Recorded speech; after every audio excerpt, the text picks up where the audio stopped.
Hey, beautiful people. Hope you all are doing very well. Welcome back to the Young and Independent Show, where we discuss a variety of topics to help young folks live lives that are spiritually fulfilled, lives that are value added, lives that are less materialistic, and lives that are financially independent.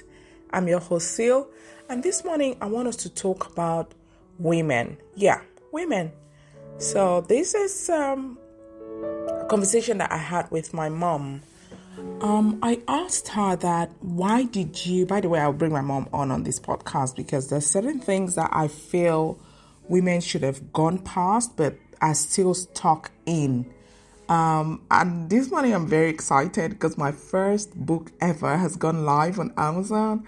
I literally got the email at 5 a.m. this morning. The book was published yesterday and the book went live this morning, and I'm so excited and pumped. I can't believe this. Listen, guys, so if someone had told me at 16 when I lost my father that I'll be here today writing a book, my book going public, I would be like, are you kidding me? Like, when my father died, my world crashed. Everything just came crumbling, literally closing in on me. And I felt, oh my God. And so many women feel the same way. Which is why I asked my mom that, why did you feel so strongly about earning your own money? Why? And she said to me, that's a very good question. She calls me Mama. She said, that's a very good question, Mama. I just want you to understand that as a woman, you have to absolutely have your own money for a couple of reasons. I've said these things before, but she just reiterated, and it really resonated with me because growing up, I saw my mom, I saw my dad on one hand telling my mom, you don't have to work, I provide for my family and all. And on the other hand, I saw my mom literally defying every rule and every block that was in her way. She just kept pushing them to the side and forging ahead, My mom, she wasn't wealthy, she isn't wealthy, financially, but she's wealthy upstairs. She's really, really wealthy upstairs. And she kept going to do her thing. My mom had studied nursing and she just kept going. And she said to me that that's what kept her going. It's not by staying at home and waiting for your husband to give you some change that, will make you fulfilled. Let me just put it out there. Let me not sugarcoat anything in this podcast this morning. Women are amazing. You guys, listen, women, we're made for more. We are just made for more. Imagine that you can carry another human being in your tummy, in yourself, for 9 freaking months.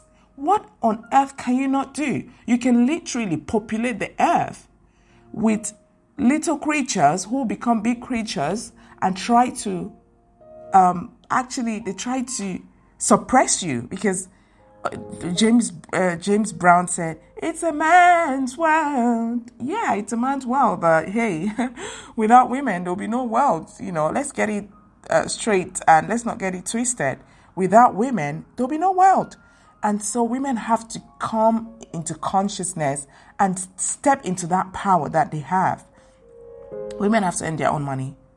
And there's no excuse on planet Earth except that you're sick or a handicap that I would say, okay, it's fine, I understand. And even so, I just finished a project, Time to Thrive by Tony Robbins and Dean Graziosi.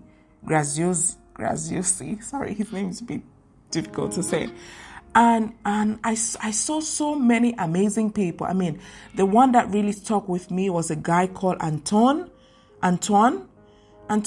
this guy has had 16 surgeries, 16 major surgeries. He has a breathing problem. His heart has an issue. But Antoine came on the Time to Thrive challenge, forgive me. And he was on fire.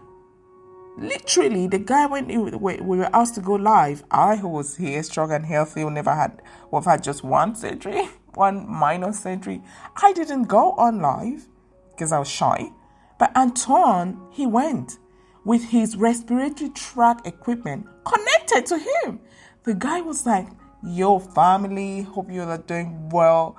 I'm enjoying this challenge. My name is Antoine. I've had 16 surgeries. I've had this and that. I've been living on this all my life, and I just want to encourage other people who are going through a difficult time health-wise that, there's life.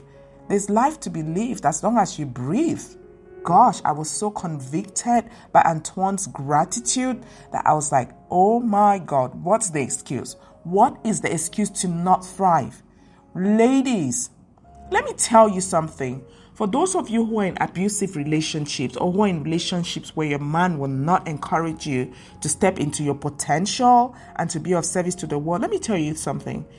99.9% of you hide behind children. Oh, my children, this. Oh, I can't leave because my husband, I won't be able to provide what my husband is providing for my kids. Just BS. Okay, let's just cut that crap.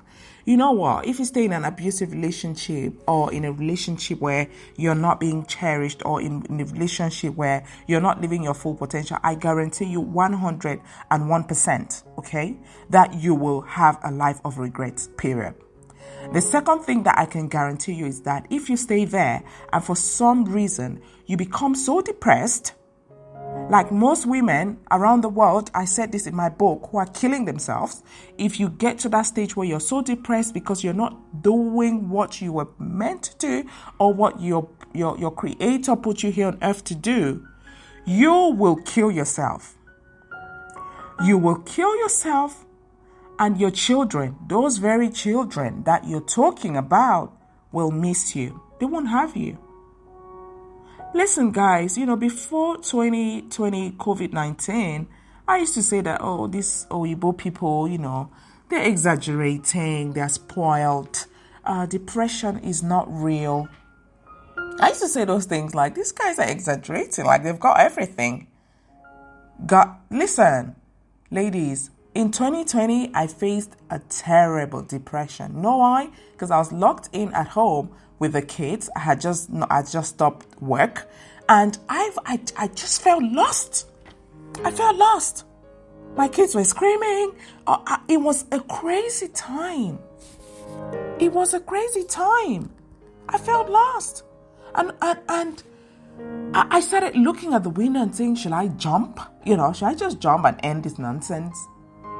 But thank heaven that the Holy Spirit gave me a solid spiritual slap, and I woke up from my slumber, from this terrible dark hole created by the evil one, the forces of darkness.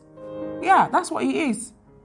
The Bible has said it clearly in the book of Proverbs. I don't know exactly what chapter, and I'm not going to misquote the Bible, but if you read your Proverbs every day, you will live your life to the full. Proverbs says that if you continue sleeping, you would have no food on your table. And for those of you who think that your husband is not immortal, I'm sorry. He's not mortal, sorry. He's immortal, not mortal. I'm sorry, you'll be shocked that you might want to wake up one day, just like my mom. My dad was telling her all these things. Oh, don't do this, don't do that. I've got, enough cash. I'm here. I'm working for you and the children, and all those things he was saying to her. But when he went when he left the house to go and die, he didn't ask permission from her. He just went and died. He just went and never came back. Yeah. Is your husband going to ask permission from you when he leaves the house and say, you know what, Sarah, today, as I leave, I'm going to have a car crash. I'm never going to come back. You are going to be in charge of the children, and I expect you to take care of them, pay their tuition, pay their health bills, make sure that they're well, they eat okay, make sure that they have activities that they're going to, and you will be in charge of paying for all those things. Did he have that kind of conversation with my mother? No, he didn't. I don't think your husband's going to have that conversation with you either. You know why? Because nobody knows the day or the time. The Bible has said it, period. And if we don't know the day or the time, is it not a wise thing for women to start earning their own money? As in, if your husband just disappears, if he has a car crash, for example, and he's stuck in a hospital bed, would it not be nice for you to step in and pay the bills? Would you expect? Just imagine a scenario where your husband or your boyfriend or whoever you're so dependent on goes away. Imagine that scenario. If they die, they become very sick, they're unable to work or earn an income. What's going to happen to you, to your dreams? You're going to have to step in and step up. So you'll step up and you'll step in for yourself and that person, if at all you care about them. So this is not me saying, oh, you should go and work, you must work. No, it's for your own good. It's for your own good that you have to work. You're not doing it for me.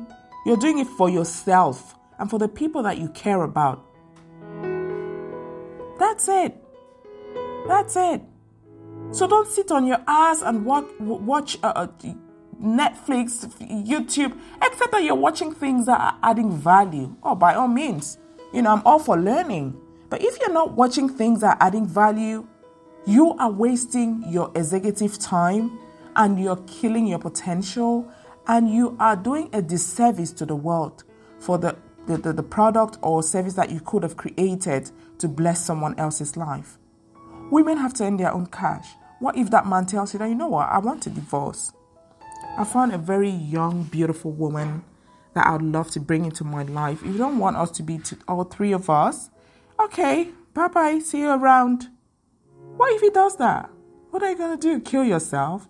BS. Some women even go ahead to kill the man. I've never heard anything like that. You can't kill the man because he says he doesn't want you anymore.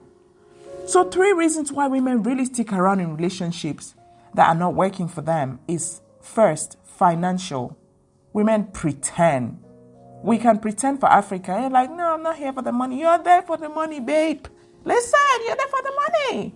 There's no woman who will be in a relationship where the money isn't flowing and they're abusing her, whether physical, emotional, or spiritually.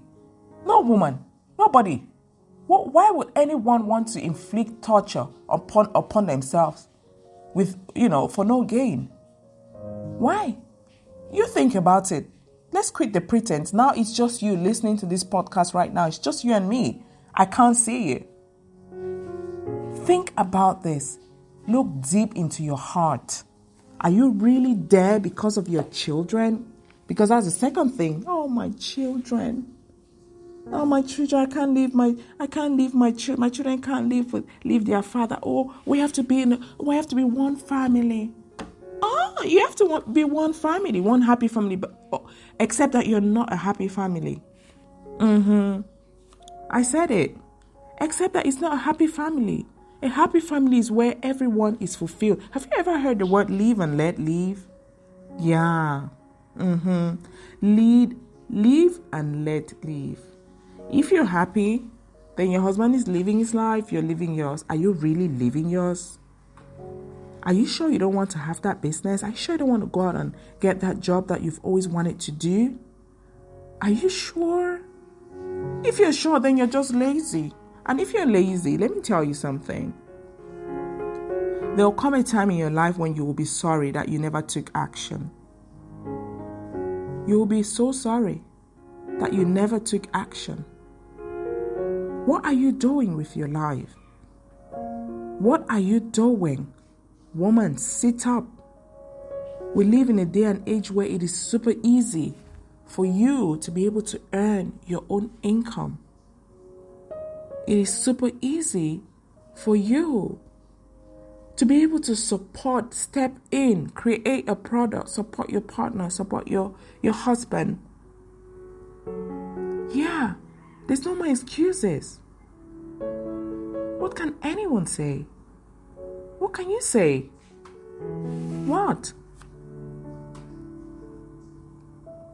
Your children want you to be happy. And if you're not having that conversation with your children right now to say, okay, I was talking with my friend, Rehan, and she's telling me that, people tell her that, oh, you're selfish, you're always working, you're not home with your kid, blah, blah, blah, blah, blah, blah, like my cousin will say to me, blah, blah, blah. It's just, it's just talk. It's just talk. And she said, listen. She said to that person that, listen, I'm not selfish.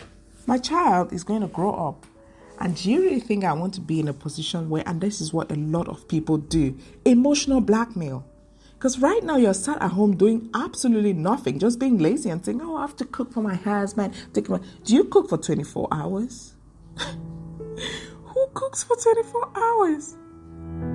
I mean, I run my business from home. I work from home. So I work for an organization. I've got my 2 businesses that I'm running. I've got 2 children I'm taking care of. And I've got a partner that I'm loving. Basically, the title of my book, How to Be an A+. Mom, a partner, mom, and entrepreneur. I'm doing all these things. I'm not superwoman. I'm not here to brag. I'm just telling you that it's possible. If someone can do it, you too can do it. I don't have 2 hands. I don't have 48 hours. We have the same amount of time during the day. You just need to have the information and to act upon it. That's why I wrote the book. To give women all the gist, to spill the beans, literally, to give the gist of how I've been able to do it. That very year, 2020, where I was so depressed, looking at the window and saying, I'm going to end this thing, I was able to transform $2,000 into $100,000 from home using my phone, doing a side hustle. Just my telephone. Just my telephone. I'm telling you all, it is possible. It's possible. Because if you're not having this conversation right now with your children, don't expect them to succumb to your emotional blackmail. Oh, I didn't do these things. I stopped living because of you. I didn't do X because of you. Oh, I was at home because of you. BS. Ask your children right now after this podcast. Ask them, hey, John, hey, Cousin, come and have a seat. Mommy would like to have a chat with you. And say something like this. So I've been thinking of working, right? I've got this business idea that I want to start. And it will make me really happy. I'm going to feel fulfilled. I'll also be able to make some money in case our family needs it. I can support our family. I can also be able to pay for things that you guys want, things that your father is unable to purchase. Even if their father is so damn rich, you want to be able to buy things for your kids with your own money. There's something there's some sweet fulfillment in the heart that comes from doing that. I'm telling you, because I've experienced it. And they say experience is the best teacher. So if you're having this conversation, your child say, I should be able to buy more stuff for you guys. I should be able to take you guys out. I should be able to put some money away into a trust fund for you and your brother, for when you grow up to inherit it. The Bible says, for Christ's sake, that parents should leave an inheritance for their children's children. So tell your kids this, all these things I've just said, and ask them that, would you like mommy to work or not to work? And let them tell you their answer. When they tell you their answer, hold them accountable to that answer, yeah? If they tell you that, no, I don't want mommy to work, I want mommy all by myself, all day, all night. Tell them that, okay, mommy's not going to work, but let me tell you something. These are the things that you're going to miss. Mommy is not going to be happy. She's going to be depressed. And if mommy doesn't have love in her heart, she cannot give you as much love as she would, as she would give you if she was feeling fulfilled, if she was feeling good in her skin. Secondly, mommy's not going to be able to make any money. And if something happens to daddy's income, we're all going to go broke. We're not going to have food to eat.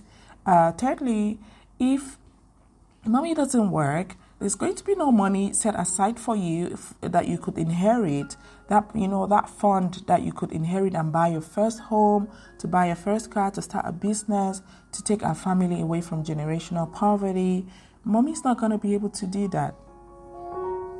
Are you happy with that? If they say, yeah, mommy, I'm happy with that. You stay at home to just be there for me emotionally. You say, okay, fine.